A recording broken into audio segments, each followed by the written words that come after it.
In this video, we will show you how to replace your fuel pressure sensor on the Chevy Silverado. This will be located along the top of your fuel tank. Let's get into it. Okay friend, let's get started on our job. If you are doing this on the ground, you want to make sure you chalk in front and rear of your front wheels. That way the vehicle does not roll on you. After that, make your way into the passenger compartment, put the key in the on position and put your vehicle in neutral and turn the key back to the off position as far as possible. Continue on to safely raising and supporting the rear of the vehicle and we'll remove the rear drive shaft. Before you do that, it's important to make sure that you mark the drive shaft and the yoke itself so you know exactly where to put everything back together once everything's complete. We're just going to use a crayon for this. You can use pretty much anything that'll mark the surface. After you have the drive shaft and yoke marked, let's continue on to removing the drive shaft. To do that, looking at the yoke, you're going to find that you have the U-joint which is attached to the drive shaft, and that's actually held in place to the yoke with a small bracket making its way across. That's held in place with two 11mm mounting bolts. You can start removing these.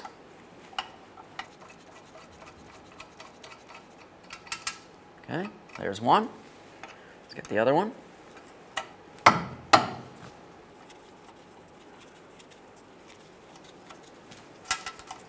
we are.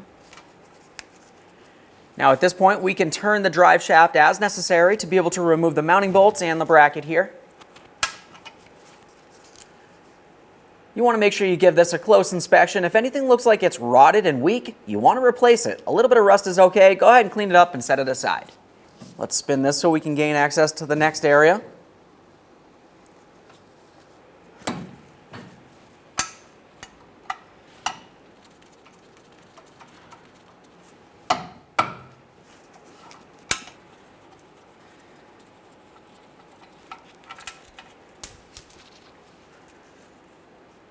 Put a collection receptacle underneath your transfer case where the drive shaft goes in.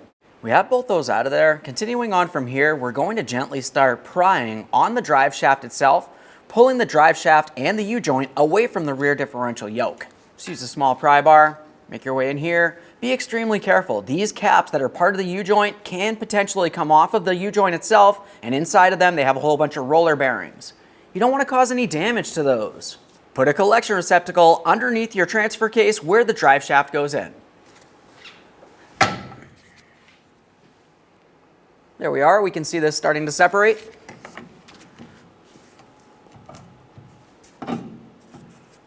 Once you do have that separated, go ahead and take hold of the U-joint and attempt to pivot it. You want to make sure it doesn't feel glitchy or notchy in any way. If it does, you want to replace the U-joint. This one feels fine.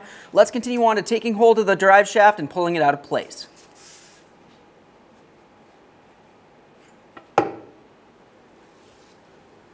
Quick inspection will set this aside. With that out of the way, we're going to make our way directly up along the top of the fuel tank. You should be able to see some fuel lines right up in this area. What we're looking for is the pressure switch. Just go ahead and feel right up along the top. Now the pressure switch is located right up along here. You can see the electrical connector. For this, you want to press on the locking tab. It's right where my thumb is. See if we can press that in and pull this out of place.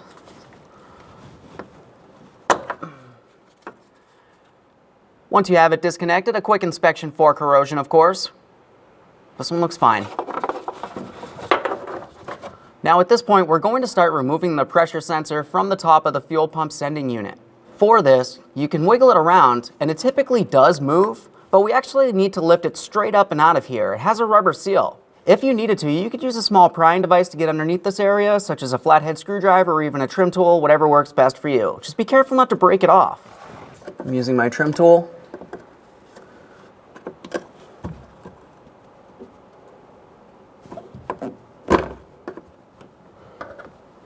It's almost out of there.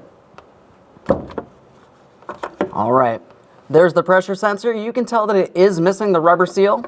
We'll set this down right here. Now we can remove that rubber seal as well. Usually this comes out with the sensor. And there's that. Up along the top of the fuel pump here, we just want to make sure we clean the mounting point where our fuel pressure sensor will go. Give it a close inspection, make sure there isn't any residual seal or miscellaneous debris.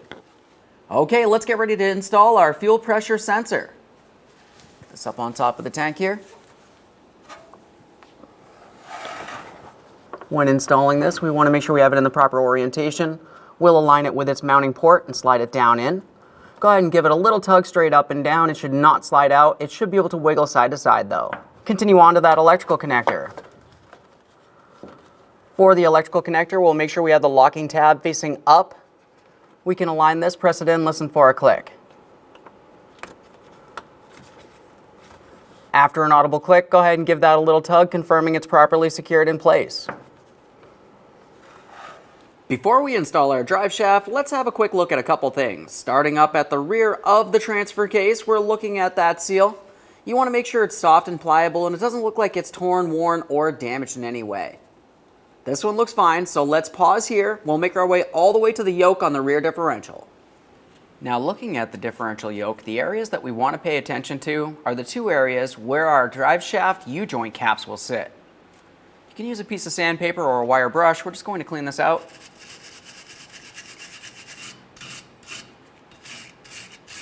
Once you feel as though you have a smooth surface inside of these areas, you also want to make sure that you clean the areas where the 4 bolts will sit.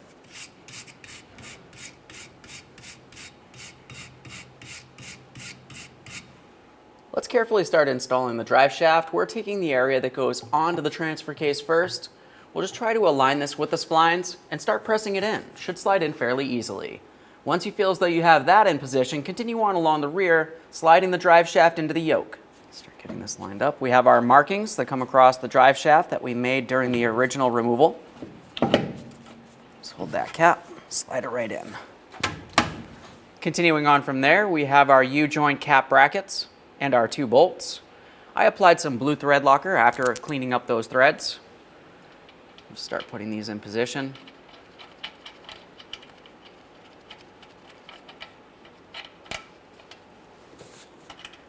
And spin the drive shaft as necessary to get each of the bolts started in. After everything's started, you can go ahead and snug them up.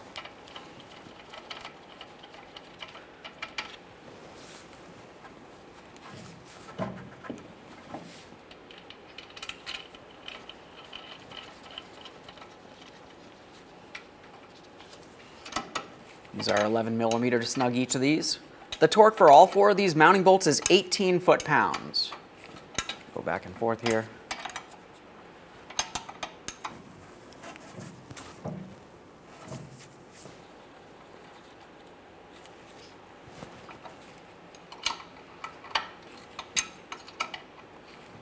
Now, since there's minimal room to be able to get a torque wrench and a socket in this area, we're just going to continue on by holding the drive shaft and the yoke still from spinning. We'll be using our 11mm and making sure each of these bolts is tight. Right there is bottomed out. We're just going to take it a tiny bit further here.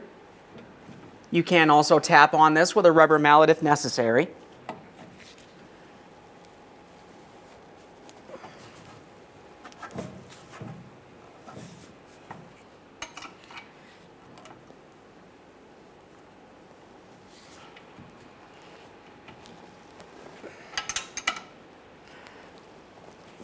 After confirming you've torqued all 4 of the mounting bolts, just go ahead and give this a quick spin. We're double checking to make sure everything's properly aligned.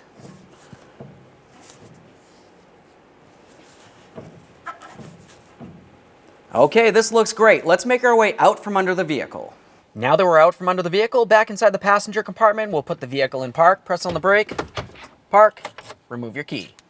Now that the vehicle's back in park, let's remove our wheel chocks. Okay, let's go ahead and start up the vehicle. You want to let it run for a short while. Make sure you have no running condition and no check engine light.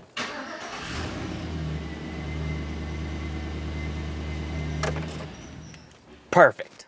Thanks for watching. When only the best will do, demand TRQ. The only company that lets you view before you do. TRQ is committed to offering the highest quality aftermarket auto parts that are engineered for peace of mind. Thanks for using and viewing with TRQ.